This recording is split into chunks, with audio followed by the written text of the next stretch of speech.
एका अल्पवयीन मुलीवर अत्याचार केल्याची घटना चाळीसगाव शहरातून समोर आली आहे।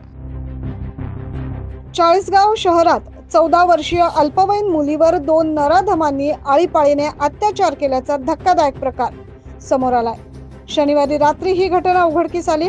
या घटनेमुळे शहरात एकच खळबळ उडाली आहे।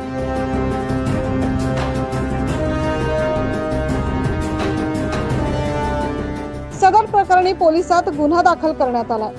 या प्रकरणी चाळीसगाव पोलिसांनी तिघांना अटक केली आहे। 18 जानेवारी रोजी शहरातील मालेगाव बायपासवर असलेल्या हॉटेल निवांत येथे रमाबाई शिंदे हिने पीडित 14 वर्षीय मुलीला घेऊन कामाला जायची असे सांगून मुलीला घेऊन गेली।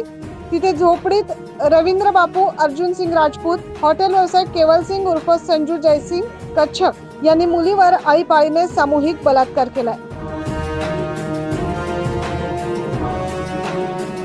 कुणालाही हा प्रकार सांगू नको, नाहीतर तुझी बदनामी होईल अशी धमकी तिला दिली। मुलीला सतत त्रास होत असल्याने तपासणीसाठी नेले असता डॉक्टरांनी तिच्यावर अत्याचार झाल्याचं सांगितलंय।